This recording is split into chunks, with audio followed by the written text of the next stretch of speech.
Hello friends, আজকে রান্না করছি ইলিশ মাছের মাথা দিয়ে কচুরলতি।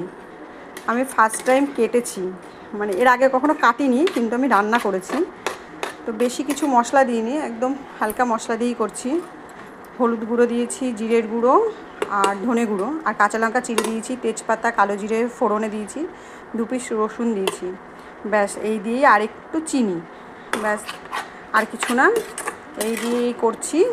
আর ইলিশ মাছের তো দারুণ গন্ধ বেরিয়েছে, মানে এমনি বেশি কিছু না দিলেও চলবে, ইলিশ মাছের গন্ধেই হয়ে যাবে। আর ইন্ডাকশানে করছি আজকে, কারণ একটু গ্যাসটা সেভ করার চেষ্টা করছি, তার জন্য ইন্ডাকশানটাই করছি। আর এই যে দুপুরের আম দিয়ে ডাল করেছিলাম, তো সেই ডালটা রয়েছে কিছুটা।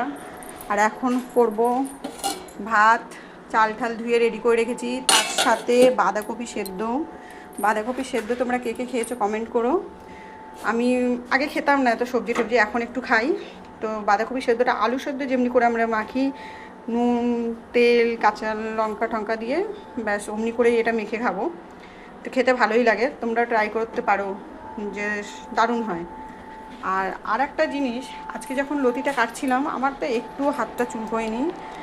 ঠাকুরের আশীর্বাদে প্রচুর ঠাকুরকে আমি ডাকছিলাম, তো তারপরে দেখছি দেখ আমার হাতটা চুলকোয়নি। আর তার জন্য ভীষণ আনন্দও আমি পেয়েছি যে না, আমার হাতটা চুলকোয়নি।